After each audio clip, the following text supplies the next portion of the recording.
welcome back to my channel. My name is Kara and I make career, travel, and lifestyle content here on YouTube. So if any of that interests you, you already know what I'm about to say. Pause this video right now, make sure you are subscribed to my channel and you turn on the bell so that you're notified anytime a new video goes live. Alright y'all, so today's video is Podvlog style. I recently just got back from Curaçao where I was celebrating my line sister Christian's birthday as well as her upcoming wedding. And while I didn't vlog in the traditional sense on this trip, just because I was really wanting to be intentional about using this time to rest and reset, spend quality time with my friends, really soak up all of that Caribbean sun. I am still a content creator at the end of the day, so I did still capture some footage, but we're presenting it in a little bit of a different way in this video. Today we're going to be talking about how you can travel more while still working a full-time job. If you're new here, you may or may not know that back in October of 2022, I quit my job of 8 years for a much-needed career break, a sabbatical if you will. This was my attempt at carving out intentional time for me to rest and get clear on what I want the next chapter of my life to look like, for me to work on my business, spend time with my family and friends, and most importantly, travel. I honestly think it's something I will continue to practice throughout my career, but one lesson that I learned from that time is that while I absolutely love traveling, and not a day goes by where I'm not thinking about my ever-growing bucket list or scoping out travel deals, I also enjoy having a career. I like having a home and things and a routine, and I even like knowing that money is coming into my bank account every 2 weeks. Trust me, I get it when you see your social media feeds filled with people gushing about their lives as full-time travelers, envy creeping into your veins as they're boarding yet another flight to yet another stunning destination. It's hard to stomach when you're sitting in your office or serving customers. But from experience, I know that life isn't for everyone. The good news is that working a full-time job doesn't mean you have to sacrifice travel. You can, in fact, have both in your life without quitting your job. In today's pod vlog, I'm sharing some ideas for how you can travel more too, even if you work full-time. First things first, if you want to travel more, you need to make it a priority.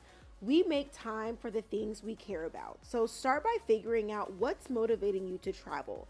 Is it a desire to experience other cultures and learn how people live in other countries, to snap Instagram-worthy photos around the world, to provide a brief escape from real life? Think about the kinds of vacations and destinations that will enable you to have these experiences. Use this to start creating beautiful Pinterest boards that reflect that vision, or putting pictures of your dream destinations on your fridge or computer screen so that your travel goal is always visible. But this isn't always enough. Perhaps there's something holding you back. It could be money, or not having enough vacation time, or not having anyone to travel with. Maybe you have family obligations that just don't allow you to duck off whenever you feel like it. Whatever it is, identify those obstacles and then come up with a plan to overcome them. For instance, if money's an issue, start a side hustle to grow your travel fund. If vacation time's an issue, then keep watching this video for some ideas on hacking your vacation time. If you don't have someone to travel with, consider booking a group trip, or better yet, taking a solo trip. If you've got responsibilities at home that don't allow you to travel constantly, then consider short trips and weekends away. You'll still get to see some amazing cities and regions and have some time off to unwind. All right, number 2, plan your trips well. Choose your destinations wisely. Depending on how much vacation time you have, to travel more, you may need to choose destinations that are closer to your home city or that have direct flights to avoid having travel time eat into your vacation days. Make a list of what you want to see, things you want to do, and where you want to eat on your trip so you can hit the ground running when you arrive. This is especially important if you only have a few days in a place. You don't want to be wasting valuable time researching or going from one side of the city to another because you didn't plan out an efficient itinerary. Next, you're going to want to map out your public holidays and PTO package. You'd actually be surprised at how many travel days you can fit into a year with some clever planning, even if you don't have weeks and weeks of vacation days at your disposal. If you're not traveling around public holidays, you're honestly wasting precious days. This is the simplest way to extend the number of days you have for travel without eating into your vacation days. So, for example, if a public holiday is on a Monday, take the Friday before off. Now you've ended up with a 4-day trip, but you've only used one vacation day. Of course, traveling around public holidays can be more expensive, but booking your travel well in advance, choosing off-season destinations, taking red-eyes or non-direct flights, or using airline points for flights can help you save money. All right, the next way that you can travel more while working full time is by getting away for the weekend and taking short trips. Trips away don't always have to be long adventures. You can still see some amazing places if you plan just a day trip or a weekend somewhere. It's not always necessary to take a week-long trip. Fly or drive out on a Friday night and return early Monday morning and head straight into the office. Sure, you'll be taking red-eye flights, but it'll be worth it. Even better is when you extend it and turn it into a long weekend by flying out on Thursday night or Friday morning and returning Monday morning. Plus, one bonus to remember with this is that long weekends mean short working weeks. All right, next. Find time to travel by exploring your own backyard. So, when people think or hear the word travel, it's really easy to automatically think of international, far away, long flights and journeys. But if you want to travel more frequently while working full time, the secret lies in your backyard. There's so much beauty that can be found in your own city, state, and country that definitely shouldn't be overlooked. Next, the one thing that really has helped me travel more, even while working full time and owning a business, is discovering my love for solo traveling. Now, traveling solo can be nerve-wracking, but it can also be one of the most incredible and liberating things you will ever experience. Not only are you completely free to do exactly as you please, but going solo also means you can plan your trips around your own schedule. Sometimes your partner, family, or friends may not be able to travel on your preferred dates due to work, family, or financial commitments, etc. So, if you are more open to traveling by yourself, you can plan your travels around your free time and your calendar. And with this flexible approach to travel, you will have the opportunity to travel more frequently. You can also travel more while working full time by taking advantage of work trips and conferences. So if your job involves business travel, why not tack on some extra vacation time? While you won't have a say over your destination, most places have something interesting to do for a few days. This saves you the time and cost of traveling to that destination while getting the perk of exploring right where you're at. Another way to travel more while working full time is by getting a remote job or even a hybrid job. These are jobs that give you the flexibility to work from home or anywhere with a Wi-Fi connection. Another way is by becoming a freelancer. So freelancers work by the job, hour, or day rather than working for one employer. They can take on contracts with companies or provide their services to individuals through online platforms. But regardless of the type of clients they work with, freelancers don't typically have a long-term commitment to any one particular employer. A freelancer is a person who works for themselves rather than a specific company as an internal employee. So as a freelancer, you can establish contacts with many different people or companies to complete certain projects or tasks.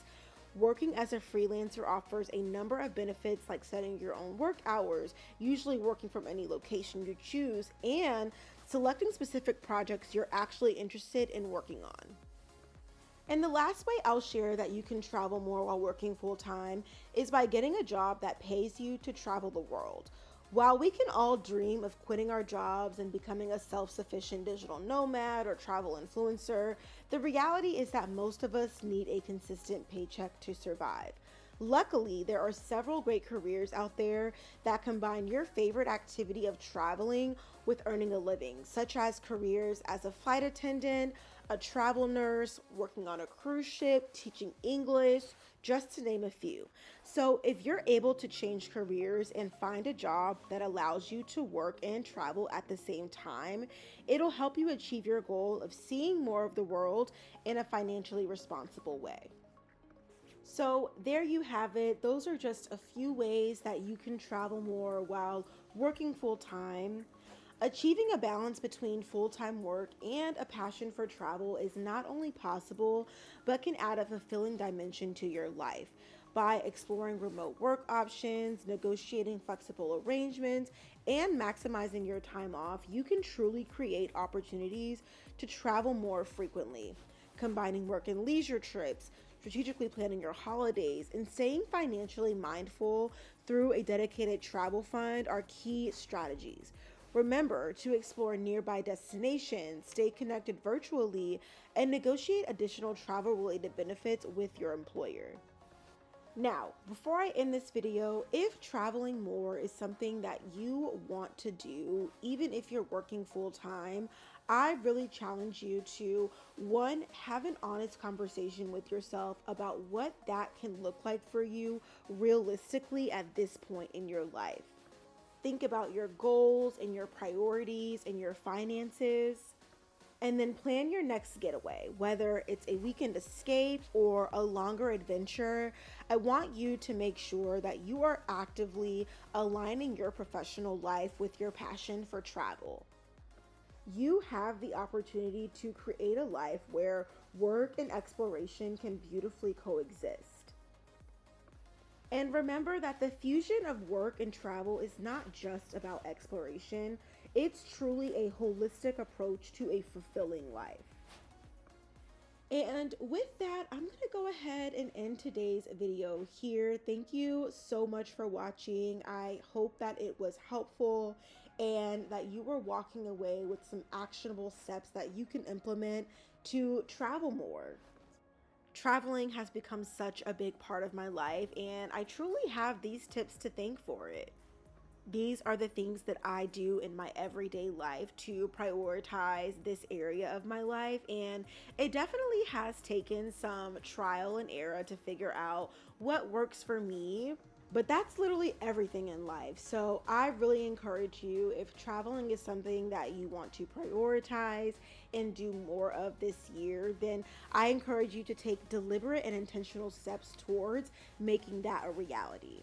I am so grateful that I was able to take some time off to go down to Curaçao and celebrate one of my closest line sisters, Christian, as she embarks on this new chapter in her life. For me, traveling is one of the ways that I can stay connected with my friends, and I always leave our trips just feeling so full. I walked away from this trip with so many memories and experiences that I will literally cherish forever. And with that, I'm just gonna leave you all with this. If the Bachelorette was in Curacao, just wait until you see where the wedding is.